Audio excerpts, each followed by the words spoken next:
সরকারি প্রকল্পে গাফিলতি বা অব্যবস্থাপনা নতুন কিছু নয়, কিন্তু 90 ডিগ্রি বাঁকের অদ্ভুত সেতু দেখে হতবাক সাধারণ মানুষ।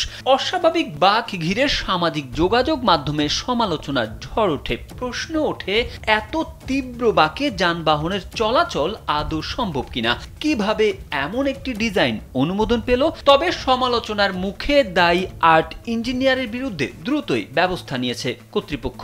অদ্ভুত বাঁকের ব্রিজ নির্মাণের ঘটনাটি ভারতের মধ্যপ্রদেশের ভোপালের ঐশবাগ এলাকায়। শনিবার মুখ্যমন্ত্রী এক্সে এক স্ট্যাটাসে জানান, ঐশবাগ আরবির নির্মাণে মারাত্মক অবহেলার বিষয়টি সামনে আসার পর তিনি তদন্তের নির্দেশ দেন। তদন্তে অভিযুক্ত হিসেবে চিহ্নিত হন 8 প্রকৌশলী। এর মধ্যে 7 জনকে তাৎক্ষণিক বরখাস্ত করা হয়েছে, যাদের মধ্যে 2 জন চিফ ইঞ্জিনিয়ারও রয়েছেন।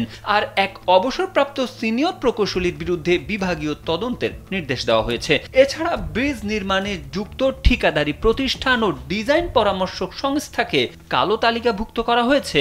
জনগণের ক্ষোভ ও নিরাপত্তা নিয়ে উদ্বেগ বিবেচনায় নিয়ে রাজ্য সরকার যেভাবে দ্রুত তদন্ত ও শাস্তিমূলক ব্যবস্থা নিয়েছে, তা প্রশাসনিক জবাবদিহির এক বিরল দৃষ্টান্ত হিসেবে দেখা হচ্ছে।